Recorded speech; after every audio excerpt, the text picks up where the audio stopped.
안녕하세요. 지금 가장 문제가 되고 있는 패스트트랙에 대해서 간단하게 한번 말씀드려볼까 합니다. 패스트트랙이라는 하면 2015년 5월 국회 선진화법이 도입되는 과정에서 신설된 어떤 그 패스트트랙, 이것은 신속 처리 안건 지정이라고 하죠. 시급성을 요하는 법안을 신속하게 속전속결로 처리하겠다, 뭐 이런 취지로 도입된 개념이에요. 방편이죠.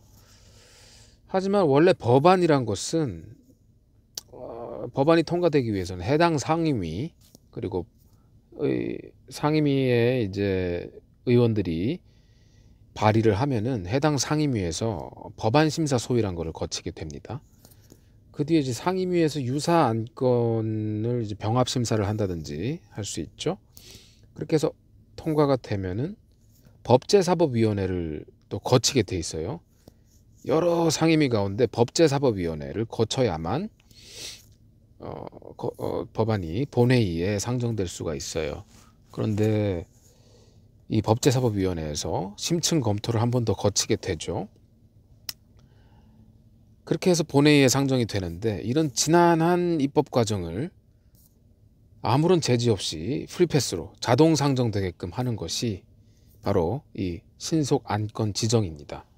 패스트 트랙이란 거죠. 이 신속 처리 안건을 지금 더불어민주당을 위시해서 정의당 등 이중대 정의당은 삼권 분리 원칙을 훼손하는 그런 위헌적인 무소불위의 최상층 사정기구인 공수처 신설과 권력기관이죠. 그리고 입법기구의 구성이 선거에 의해서 이루어진다면 이 선거제도 관련된 그런 관련법의 그런 조각을 위해서 이 패스트트랙 신속 안건, 신속 처리 안건 지정을 적용한 것이에요. 입법이란 것은 신중하게 처리하라고 여러 단계를 두는 것이죠. 근데 이제 이 사안 같은 경우는 권력 지형과 관련된 것이에요. 애초에 신속 처리 안건의 대상이 될 수 없는 그런 법인 것이죠. 소위 이제 이 신속 처리 안건 지정, 패스트트랙이라는 이 제도의 허점을 오남용하고 악용하고 있는 셈인 거죠.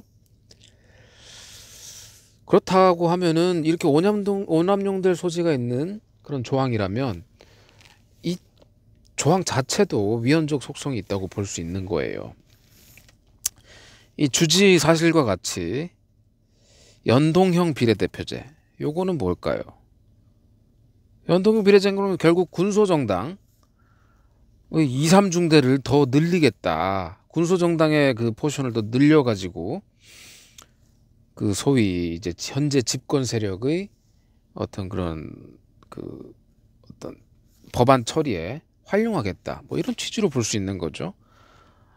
여기에 더해서 그렇잖아도 인구 대비 지금 의원 수가, 국회의원 수가 많다고 하는데 여기 의원 정수까지 늘리는 개념을 이제 다음 단계로 모색하는 것 같아요. 그게 보관인 거죠. 현 정권이 이번 공수처 신설 법안, 그리고 그 선거법 개정안, 공수처 제정법과 이제 선거법 개정안, 요거를 이제 불법적인 사보임을 통해서 패스트트랙 지정을 했단 말이죠. 여기 민주당, 그리고 2중대 정의당, 그리고 3중대 바른미래당의 반쪽 개파, 이들의 야합으로 후딱 해치워버리겠다고 하고 있는 거예요. 결국에는 집권 세력이 이제 장기 집권, 이 세력의 장기 집권이죠.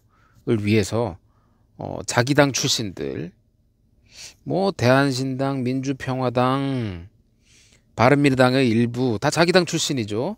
자기 진영, 정의당 다 옛날에 뭐 소위 무슨 진보랍시고 뭐 사회운동 같이 한 그런 위선적인 집단, 이런 자기 진영 출신들로 가득 차 있는 좌파연대죠, 속칭.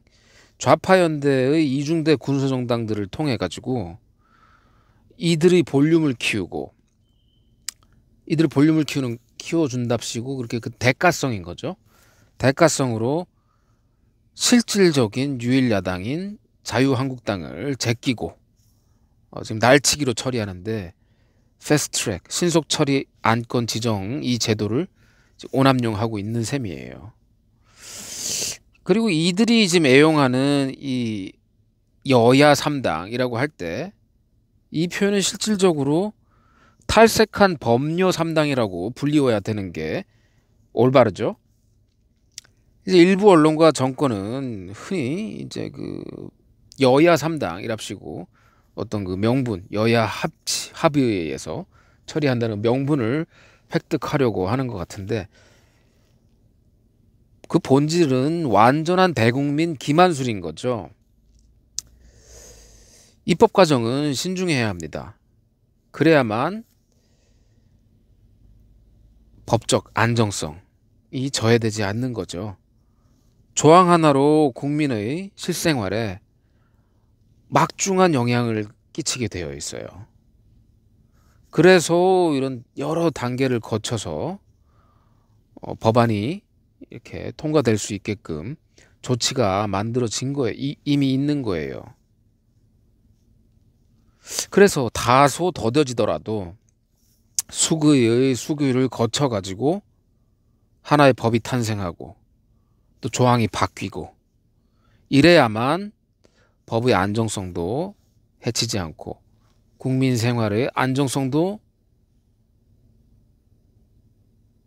침해되지 않고 또 국민 간의 갈등도 해소할 수 있고 또 예측 가능한 국민들의 미래 구상이 가능한 셈인 거죠. 입법 과정은 신중해야 합니다. 지금 현재 권력 확장을 위해서 졸속으로 질주하는 범여 3당의 준동에 대해서 당장 다수 국민들께서 제지를 해 주셔야 합니다. 이상입니다.